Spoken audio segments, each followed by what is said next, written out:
창기파랑가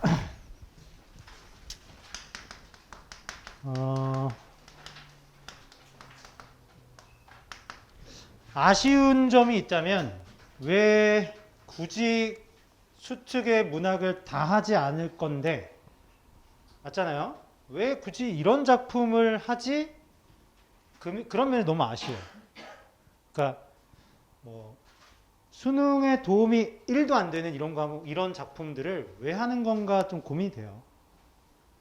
그래서 다른 학교들은 고전 시가에 딱 연시조 가사만 중간고사의 시험 범위로 넣고 수업하거든요. 좀 아쉽습니다. 왜 굳이 이걸 했을까? 일단 창기파랑가 충담사라고 돼 있죠. 승려고요, 승려. 찬 기파랑가 이렇게 읽죠. 찬 기파랑가. 그래서 제목의 의미가 예찬하다 기파랑을. 그래서 기파랑을 예찬하는 노래예요. 화랑 기파랑을 예찬하는 노래. 일단은 이게 시험에 나올 때 나올 수 있는 예상 선지에 들어가는 게 요거예요. 일단 향가의 특성. 그러니까 이제 향가 중에 창기파랑가는 10줄짜리 향가죠. 그렇죠?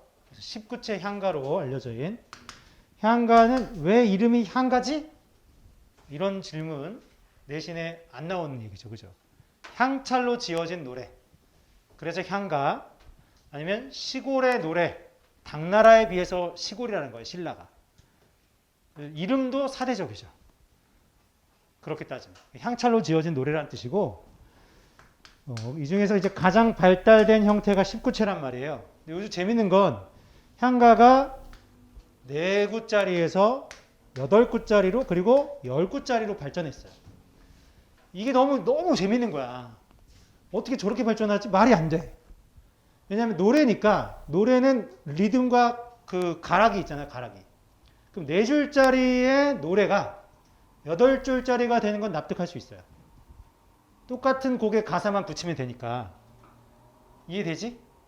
근데 어떻게 10줄짜리가 됐지? 특이한 발전이잖아요. 둘은 어디 간 걸 거야? 둘은 어디 갔어? 그래서 요거 요렇게 얘기해요. 하나, 둘, 셋, 4줄. 하나, 둘, 셋, 4줄.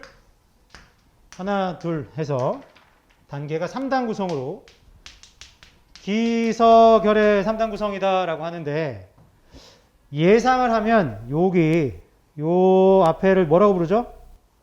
이 감탄사를 뭐라고 불러요? 낙구라고 부르잖아요. 그렇죠? 여기 낙구인데 아마 예상할 땐 이 낙구를 2줄의 길이로 불렀을 거다라고 예상해요. 이해되니? 그럼 이제 노래로 이해가 되죠. 4줄짜리의 노래가 하나가 더 붙고 2줄만 붙였을 때 이 낙구가 그런 역할을 하지 않았을까. 그래서 시조도 실제로 노래할 때 종장의 첫 3글자 감탄사를 실제 시조가 노래예요. 그런 거 노래로 배워본 적 있니 없니? 시조? 음악 시간에? 나는 고등학교 때 배웠었는데 또 해야지. 그렇지? 해마다 이거 해줍니다. 동창이 밝았느냐 노고질이 우지진다 이거 알아요? 시조? 동창이 부끄러워하지 말고 날 보세요. 여기까지 할게요. 이렇게 불렀어요.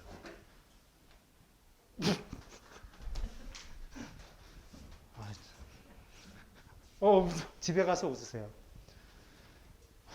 편집해주세요. 편집해주세요. 다시 돌아와서 19채 향가의 가장 큰 특징은 여기 있어요. 낙구에. 여기 감탄사. 그래서 이게 음악의 발달 과정, 노래의 발달 과정에 시조로 계승될 때 시조의 초장, 중장, 종장으로 그리고 이 종장의 첫 3글자의 감탄사로 얘가 이렇게 되었다고. 그래서 국문학의 역사에서 시조의 첫 3글자의 흔적을 향가에서 찾아라 하면 이거야. 감탄사. 여기 이 부분이요. 아셨죠? 그래서 기본이 3단 구성인데 어떤 사람은 뭐라고도 하냐면 기승전결해서 4단 구성이 되기도 한다 이렇게 얘기도 합니다. 대부분 이 낙구에서 시상의 전환이 일어나거든. 창기파랑과는 시상의 전환이 여기서 일어나지 않지만 뒤에서 보게 되는 제막매가는 시상의 전환이 일어나요. 이 이후에. 낙구 이후에. 그래서 기승전결로 보기도 하는데 이런 거는 이제 학교에서 설명 안 해줬으면 넘어가시고 시조에 영향을 준 문학 장르다라고 이 정도만 알고 있으면 돼요. 향가의 특징과 관련해서는. 그리고 노래 이제 정리해 볼게요. 고전 시간은 기본이 뭐죠? 해석입니다. 해석. 해석할 수 있는가 없는가. 여기에 모든 게 결정돼요. 자, 거기 감상 포인트 정리해 볼게요. 다음 주에는 아무도 결석하지 않아서 여기서 같이 읽고 정리해야 되는데 결석한 애들 때문에 원래 이렇게 시켜져 읽히거든요. 그리고 같이 보는데 오늘은 내가 읽어주겠습니다. 제목 아래 작은 글씨로 되어 있는 감상 포인트 좀 볼게요. 이 작품은 신라 경덕왕 때 승려 충담사가 화랑인 기파랑을 찬양하며 지은 19채 향가이다. 끊어요. 이렇게 이게 EBS에 있는 겁니다. 이런 게 다 선택지가 되는 거죠. 맞죠? 그럼 아주 짜증나게 경덕왕을 바꿀 수도 있어요.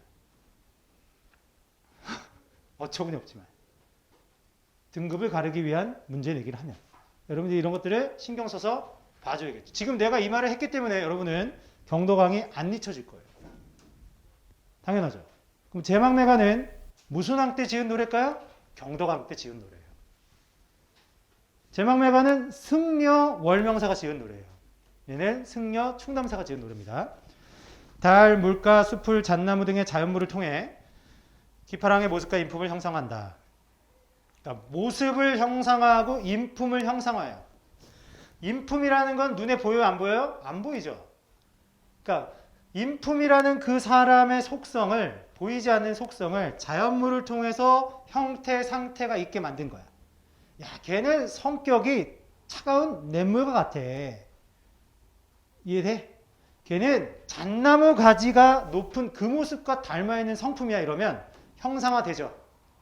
이건 납득하시면 돼요. 전통적으로 광명과 염원을 상징하는 달을 통해 기파랑에 대한 그리움을 부각하고 있다. 달을 통해 그리움 부각. 체크해 놓으시고. 특히 잣나무는 고결하고 강직한 기파랑의 인품을 부각하는 소재로 활용되고 있으며 시련, 역경 등을 상징하는 눈과 대비된다. 그래서 기파랑이 역경에 굴하지 않는 강직한 인물임을 드러내고 있다. 주제는 예찬, 그를 따르려는 마음을 노래한답니다. 자, 본문 바로 가서 보실게요. 정신 똑바로 차리고 하셔야 됩니다. 중간중간에 내가 계속 물어볼 거고 그 물음에 답해야 내용이 자기있게 될 거예요. 흐느끼며 바라보매. 누가 울어? 누가 흐느껴요? 없잖아, 말이. 주어가 없죠? 내가. 채우세요. 내가.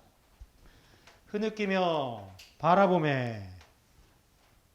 없지. 또 뭐가 없어? 무엇을 바라봐? 내가 흐느끼며 뭘 바라볼까? 요게 이제 질문입니다. 요걸 찾아내야 돼요. 아셨죠? 무엇을 바라보고 있는지. 이슬을 밝힌 달이, 이거 이해되니? 이슬을 밝힌 달? 밤에 이슬을 환하게 밝혀준다고. 달빛이 비쳐서. 달이 흰 구름 따라 떠간 언저리에 모래 가른 물가에 기랑의 모습이 올시 수풀이요. 기랑의 모습과 같은 수풀이요. 질문 다시 합니다. 내가 흐느끼며 무엇을 보고 있을까? 무엇을? 이게 맞나 생각해봐요. 1번 달을 바라보고 있다. 돼요? 2번 흰 구름을 바라보고 있다. 됩니까? 3번 수풀을 바라보고 있다. 예, 수풀을 보고 있는 겁니다. 그럼 다시 정리해 주겠습니다. 이슬 밝힌 달이 흰 구름을 따라서 떠나갔어요. 아셨죠? 그럼 달은 지금 없어요. 그 달이 떠나간 언저리엔 뭐가 있냐? 모래를 가른 물이 흐르고요. 그 물가에 기랑의 모습과 같은 수풀이 있는 거예요. 고개 들어요. 화자는 뭘 보고 있다? 수풀을 보고 있다. 근데 그 수풀은 달이 지나간 것 같은 자리에 있는 거예요. 그럼 달은 지나간 건 상상한 거죠. 달이 흰 구름을 따라서 떠나간 건 뭐다? 화자가 상상한 거다. 그래서 달이 흰 구름 따라 떠간 요거는 상상이라고. 화자의 상상.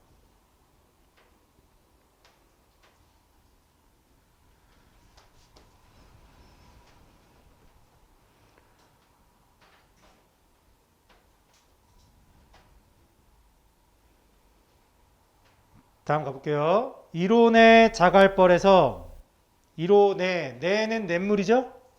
이로라는 이름을 가진 냇물의 자갈벌에서 낭이 지니시던 마음의 갓을 쫓고 있노라. 누가 쫓아요? 내가요.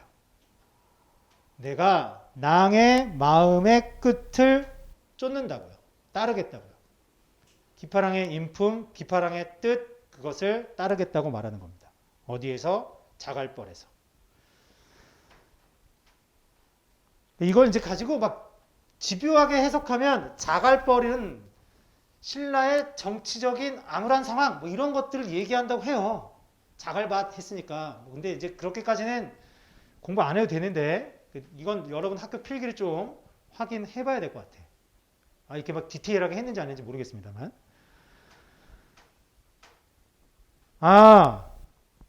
잣나무 가지가 높아 눈이라도 덮지 못할 곡갈이여. 곡갈은 화랑의 우두머리. 기파랑을 예찬하는 거죠.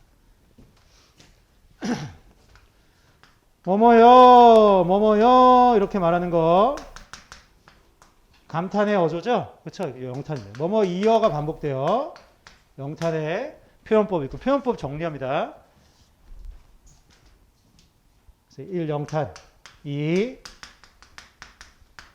대비적 시여 대조적 시여 대비적 시여 뭐하고 이렇게 적어놓으면 모르잖아. 뭐하고 잣나무 가지하고 곡갈 눈하고 잣나무 가지는 높아서 눈이 못 덮어요.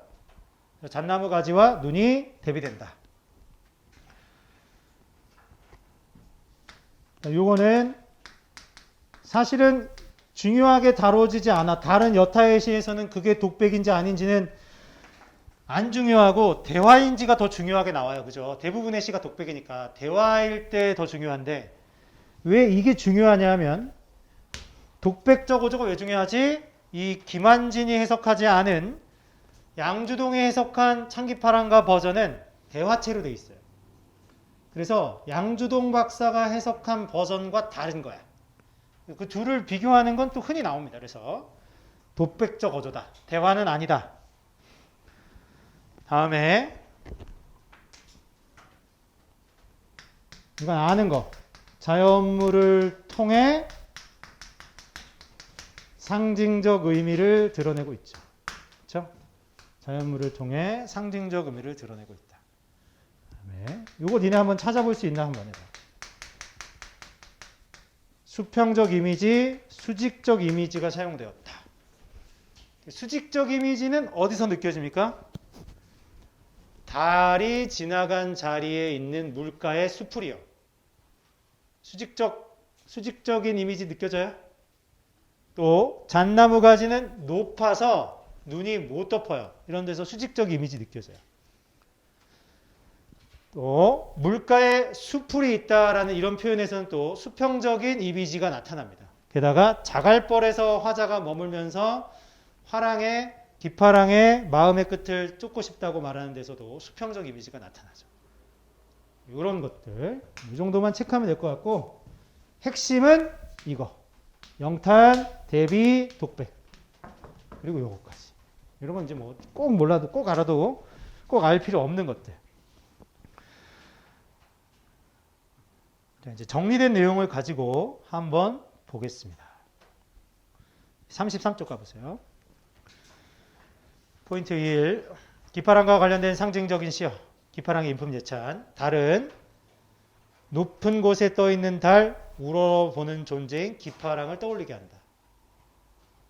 달은 기파랑을 떠올리게 한다. 높은 곳에 있으니까. 모래 가른 물가는 물가가 깨끗하니까 기파랑의 맑고 깨끗한 성품이다. 그냥 갖다 붙인 거니까 이런 건 납득이 잘 안 되고 그냥 외워야 됩니다. 사실. 아셨죠? 잣나무 가지는 그나마 좀 이해돼요. 눈이 덮지 못할 화랑의 우두머리여 했으니까 눈은 시련, 그런 시련을 이겨낼 수 있는 기파랑의 드높은 기상. 그리고 포인트 2는 대조적 의미를 지닌 눈이라고 되어 있죠. 그렇죠?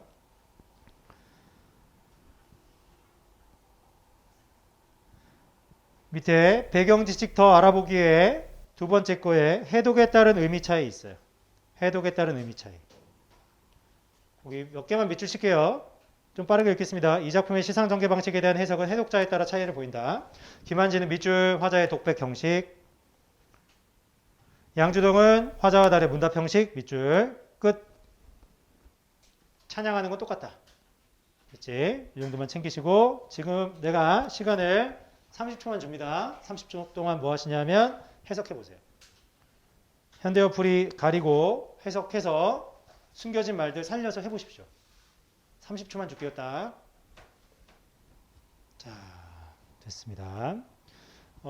내가 추구하는 고전시가의 공부, 그리고 내신 공부의 방향은 항상 이런 식이에요. 복습을 여기서 간단히 해보는 거. 그럴 때 효과가 더 커져요.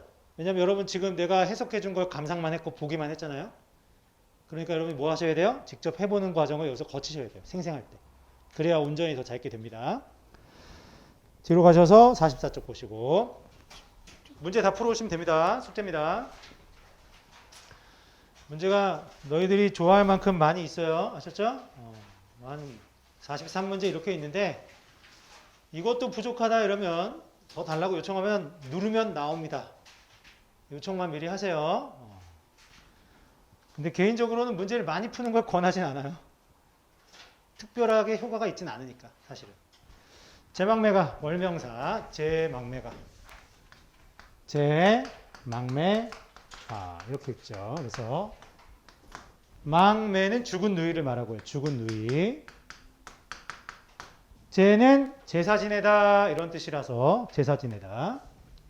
죽은 누이를 제사 지내다 추모하다 이런 뜻이에요. 얘들아 추모가 무슨 뜻이야? 재밌는 이제 순간을 또 같이 겪어보겠네요. 추모하다는 무슨 뜻일까? 사전을 찾아보면 깜짝 놀라요.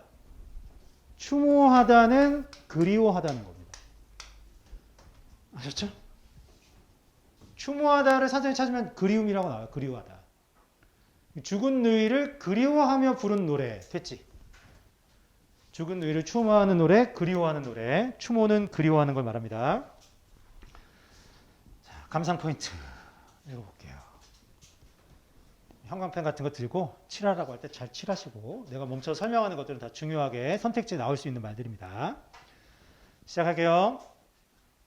집중하시고요. 이 작품은 신라 경덕왕 때 승려 월명사가 죽은 누이의 명복을 빌며 지은 식구체 향가이다. 월명사 식구체 향가. 경덕왕. 이제 경덕왕 외웠지. 그치? 삼국유사 밑줄. 이런 거 사기치면 정말 짜증납니다.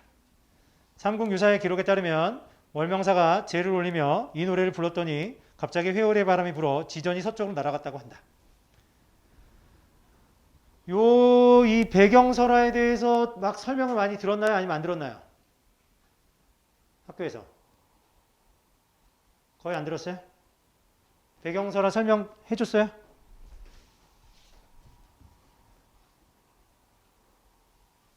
너희들 수업 안 듣니? 설명해줬어 안 해줬어? 안 해줬어? 수업 안 했어요? 아직 진도 안 나갔어요? 그럼 이거 누가 알려줬죠? 누가 알려줬? 이거 지금 안 하는 거 아닌 거 하는 거야 지금 우리 그러면? 지금 갑자기 섬찟하잖아. 뭐지? 아니지? 이거 들어가긴 하지? 지금 이거 나왔어 이거. 공포스럽네? 이따가 쉬는 시간에 문자 보낸 사람 찾아낼게요.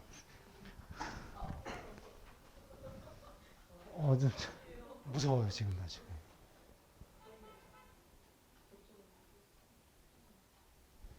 아니 하겠지 들어가겠지 설마.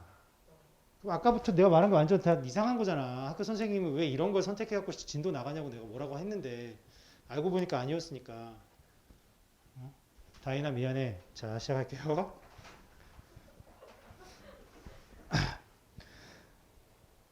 일단 나중에 사후적으로 처리해 봅시다 우리. 화자는 누이의 죽음으로 인해 촉발된 죽음에 대한 두려움과 요거 중요합니다.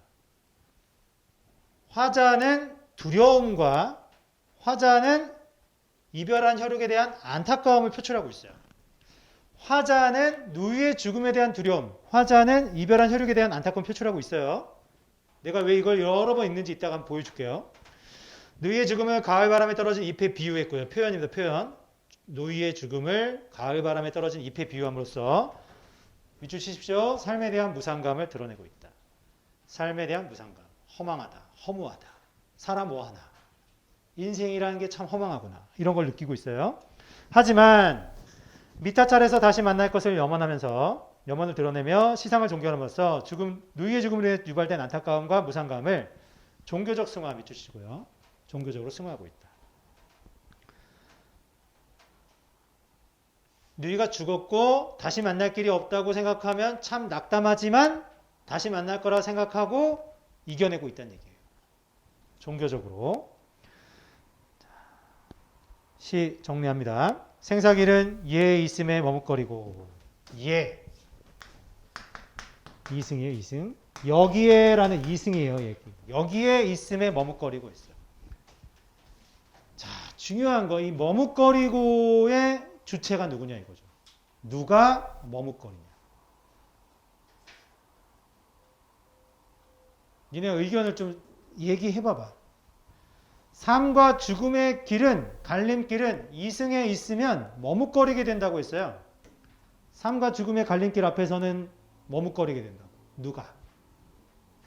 지금까지 읽은 걸로는 화자가 될 가능성이 되게 크죠. 그쵸? 근데 죽은 누이가 그 삶과 죽음의 갈림길 아래서 생사의 갈림길 앞에서 두려워하고 머뭇거렸다고 해석할 수도 있어요. 더 놀라운 건 EBS의 문제는 누이가 머뭇거린 걸로 해석해놨어요. EBS의 문제에서. 정리. 머뭇거리다의 주체를 누구로 볼 수 있다? 화자로 볼 수 있다. 대상으로 볼 수 있다. 됐죠? 그래서 죽은 누이를 생각하며 삶과 죽음의 길에서 이승에 살고 있는 화자가 머뭇거리는 두려움을 갖게 되었다. 라고 볼 수도 있고 대상인 죽은 누이가 나 월명사가 두려워한다도 되고 대상인 죽은 누이가 살아생전에 두려워했을 거라고 얘기하는 것도 될 수 있다.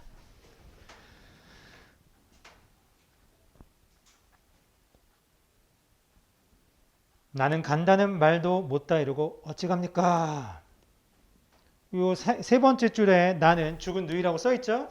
죽은 누이가 나 간다는 말도 못하고 가버린 거야. 유언도 못 남기고 가버린 거야. 그러니까 갑작스럽게 죽은 거겠지? 예기치 않은 죽음이겠지? 안타까움이 느껴지죠? 어찌 갑니까? 서리법 맞아요?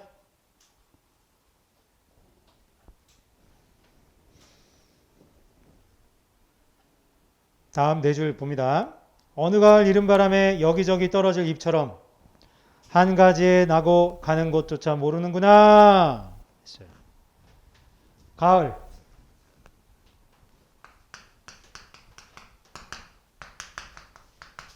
소멸할 죽음의 이미지. 쇠락하는 계절. 가을. 이른 바람. 가을에 예기치 못하게 일찍 분 바람에 떨어졌다 해서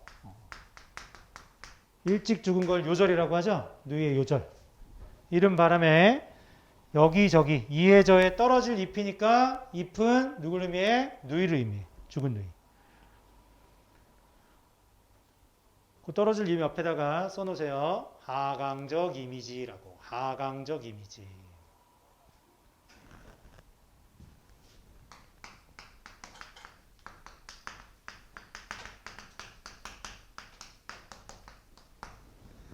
한 가지에서 나고 가는 것조차 모른다. 한 가지. 한 부모에서 태어나고 어디로 가는지도 모른다. 이건 종교적 관점에서 바라보지 않은 거야, 아직. 죽어서 어디 가는지 모르겠다. 인생 참 허망하다. 우리가 한 부모 밑에서 태어났으나 죽어서 가는 곳은 서로 모르는구나. 이렇게 노래한 거야. 전환. 시상의 전환이 일어납니다. 미타찰에서 만날라. 미타찰이 불교에서 말하는 극락세계죠? 그쵸? 만날라. 만날 나니까 미래죠, 미래. 만날 나. 저 삼행의 나와 구행의 나는 다른 존재의 나입니다. 그쵸? 삼행의 나와 구행의 나는 달라요. 구행의 나는 화자입니다. 도 닦아 기다리겠노라 해서 미타찰에서 만날 걸 기대하고 나는 내 도를 닦겠다. 자, 고개 들어봐요. 결국에 이승에 있는 화자가 대비되는 세계 미타찰을 언급한 이유는요. 이미 누이는 착하게 산 누이는 종교적 깨달음을 얻어서 어디가 있을 거다? 극락세계에 가 있을 거고 나도 누이를 만나기 위해 미타찰을 가기 위해 열심히 도를 닦겠다 이거예요. 됐죠? 그러니까 계속 슬퍼하고 좌절하고 허망함을 느끼고 있는 게 아니고 뭐 하고 있어요? 종교적으로 이겨내고 있죠. 그쵸? 슬픔을 종교적으로 극복했다라는 말을 조금 더 세련되게 말하면 슬픔의 종교적 승화라고 말하는 거야. 이해됐니?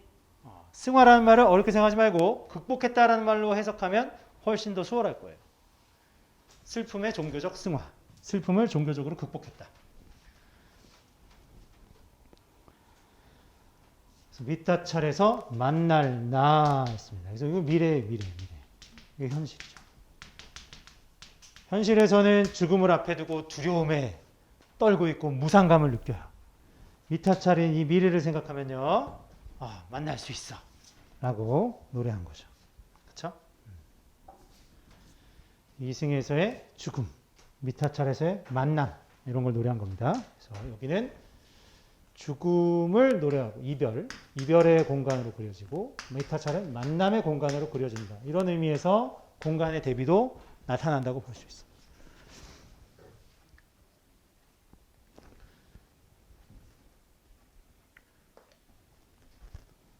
이 월명사에게 무신론자, 종교 없는 사람이 가서 할 수 있는 말은 뭘까요? 이런 거 아닐까요? 죽은 뒤에 어떻게 만나? 맞지? 월명사는 믿고 있는 거죠? 뭐를요? 죽은 후에 이후에 세계가 있다고 믿는 거죠. 이걸 불교에서 말하는 무슨 사상이에요? 윤회 사상이에요. 그러니까 그런 종교적 사상이 바탕이 돼서 미래에 미타찰에서 만날 수 있을 거라고 생각하는 거죠. 죽음 후의 세계를 인정하고 있는 거예요. 불교의 윤회 사상이 바탕이 됩니다.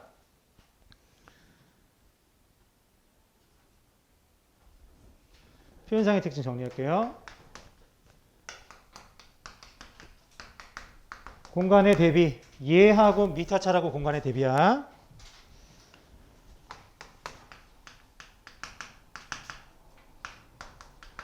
영탄적 어조,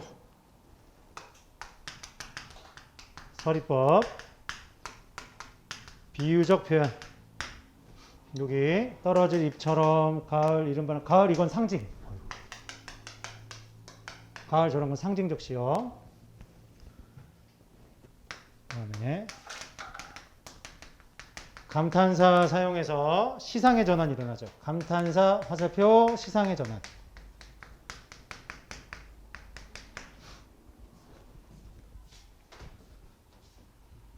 저 시상의 전환도 납득 잘 하시면 될 것 같아요.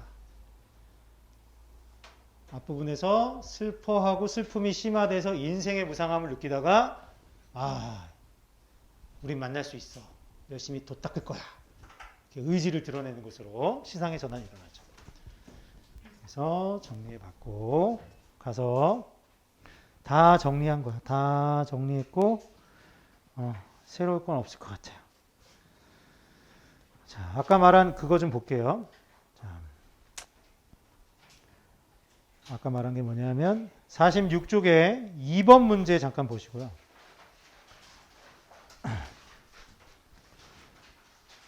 2번에 2번 선택지 보시면 2번에 2번 선택지. A는 B와 달리 이별로 인한 망설임으로 인해 유발된 것이다. 흐느끼면은 내가 왜 흐느껴? 기파랑이 줄 거 없으니까. 그치? 지금 없으니까. 그래서 그리우니까. B는 이별로 인한 망설임으로 유발된 것이다. 맞죠? B도 맞아요. 그죠? 이거 좀 재밌습니다. 왜 재밌냐면 3번 선택지 볼게요. A는 대상의 부재로 인한 화자의 심정 되죠? 없어서 흐느끼고 그리운 거예요. 그럼 B는 아니어야 되죠. 대상의 부재로 인한 화자의 심정이 표출된 게 아니다. 머뭇거리다는. 맞잖아? 근데 뭐라고 했냐면 EBS에 이 선택지가 문제인 거야. EBS에서는 B는 이게 적절한 선택지예요. B는 대상의 망설임이다 라고 해석해놨어요. 대상이 머뭇거리는 것이다. 그래서 3번은 적절하다 이거야. B는 안 된다. A만 된다. 대상의 부재로 인한 화자의 심정이 표출된 건 A만이다. B는 안 된다. 납득되셨어요? 그러니까 스스로 모순을 저지르는 게 뭐냐 하면 문제가 스스로 모순이야. 말이 안 돼. 근데 이거 이제 니네 학교에서 시험 문제 될까 봐. 그래서 여러분이 나중에 수업 들으면 요거에 대해서 확정을 받아오세요. 선생님 뭐라고 생각하십니까? 라고 물어보시고 선생님이 이거 월명사야 이렇게 학교에서 결정을 해주면 네 끄덕이지 마시고 다음 단계로 가셔야죠. 그래서 저 2번 문제 3번 선지는 그럼 잘못 나온 거네요? 라고 물어봐야 돼요. 2번 문제 3번 선지에 대해서. 그럼 A, B 모두가 돼야 되겠네요? 라고 까지 확인하면 깔끔할 것 같아요. 그러니까 이 입장이면 이 화자 내가 머뭇거리는 거라고 보면 2번의 3번 선택지는 틀린 선택지가 돼요. 그럼 바르게 고치면 A와 B 모두 대상의 부재로 인한 화자의 심정이 표출된 것이다 이래야 된다고. 이해됐니? 요건 이렇게 정리해 둘게요. 여러분들 해석 좀 해보십시오. 1분만 주겠습니다. 1분 줄게요. 해석해 보세요. 자, 10분 쉬었다가 9시에 수업 시작할 거고요. 쉬는 시간에 우리 진도에 대해서 좀 얘기 좀 나누자.